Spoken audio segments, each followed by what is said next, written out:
สบายดีพี่น้องนี่ก็จะออกไปเอานะสบู่พอคาร่อพี่น้อง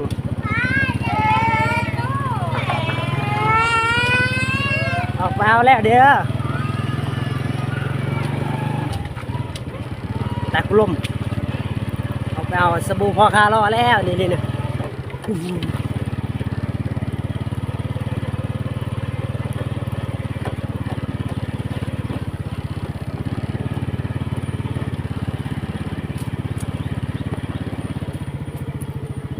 เอาสบู่แล้วพี่น้อง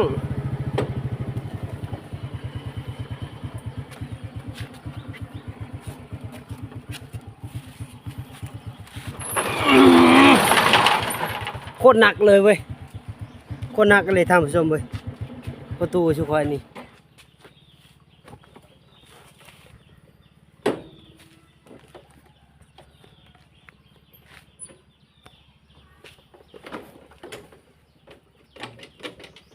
ฮะ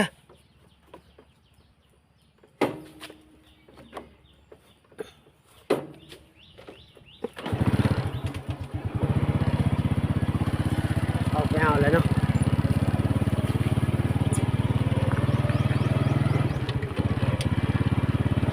ขี่รถไปแล้วออกไปเอาสบู่พอคาร่อ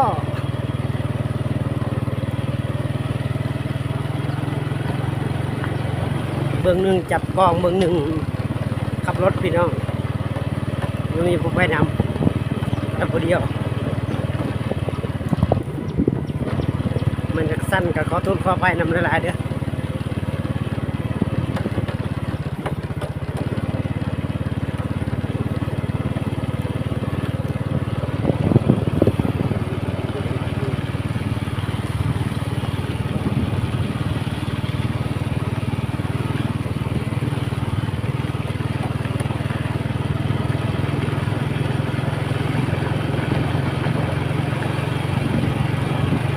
เดียว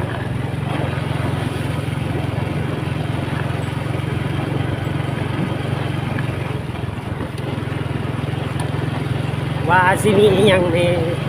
สมูนะพี่น้องมีคำบอหรือบ่มีนะพี่น้องรุ่นนำกัน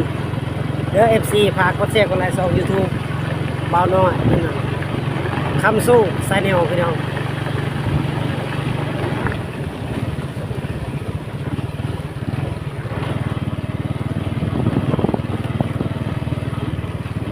โอ้ยเราเชียน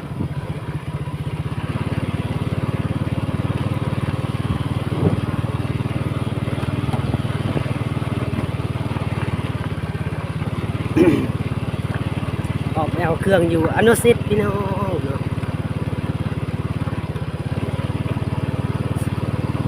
อนุสิทธิ์แล้วพี่น้อง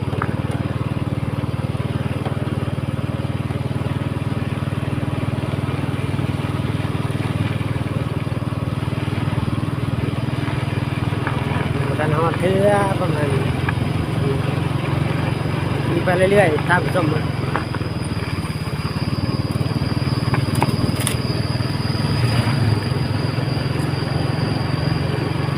กำลังมันบานปึ๊ก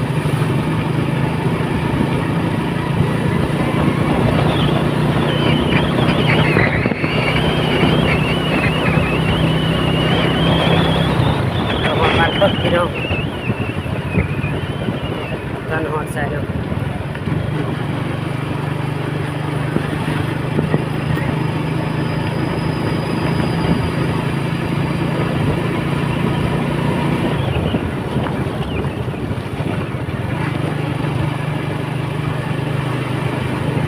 เดินไปได้พี่น้องก็เดินจะน่าก็ห้อนอะไรพี่น้อง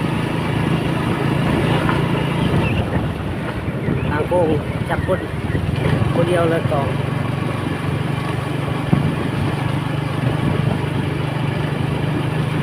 โอ้ลอยเขียนบนชื่อกองดนเลยพี่น้อง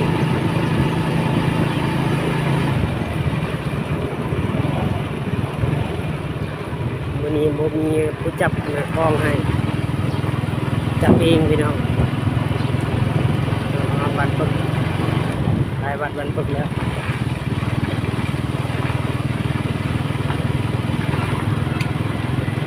อ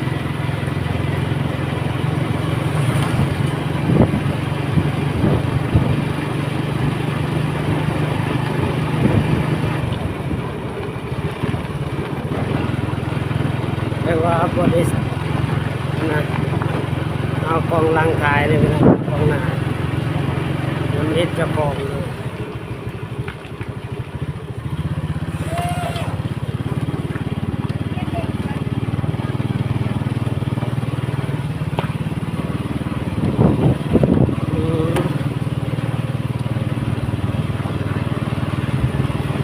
ขอถูกขอไปนำเวลาได้พี่น้องทำมันสั้นก็ได้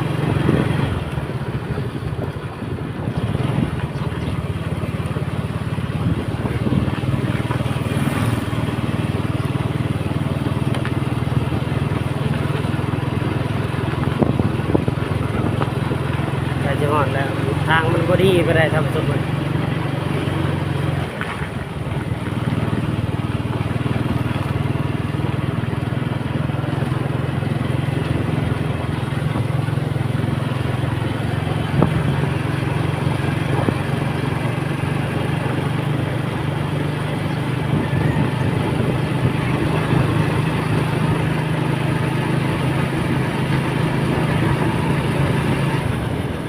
ก็คืออันยาวๆเนี่ยอันสั้นๆจับไลฟ์สดตอนนี้นะตั้งเมียนไลฟ์สดนี่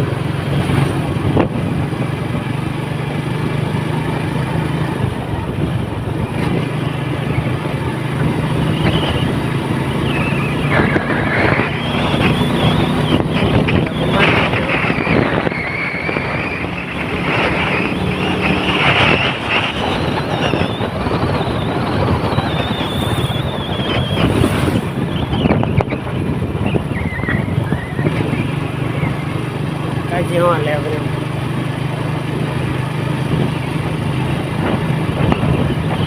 รถปลาได้ชิบไปพี่น้องมันแดดแห้งเลยทำสมแดดแห้ง10 นาที20 นาทีก็เอาเพื่อหาตัดไปกัน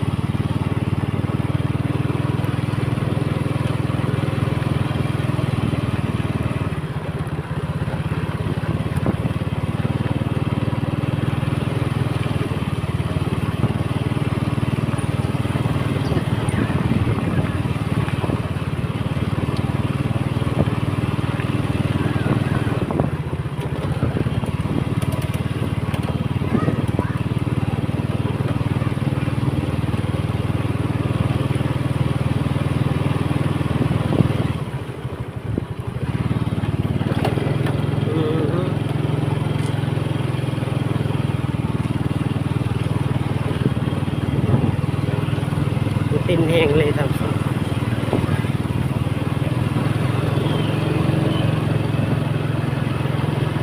แดดพี่น้องเลย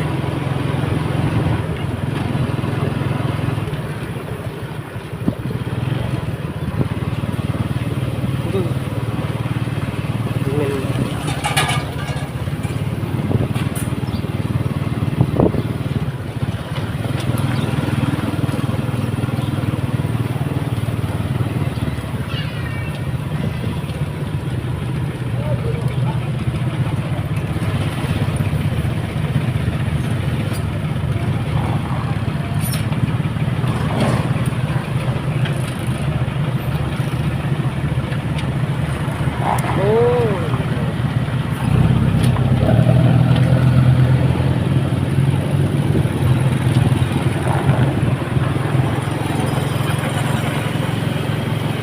ทางใหญ่เลยพี่น้อง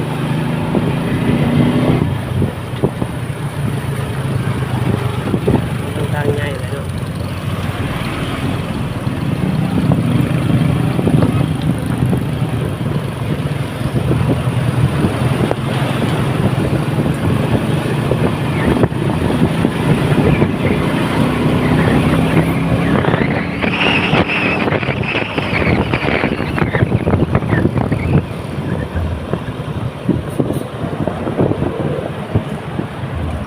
หอเลยพี่น้องหอนานุสิต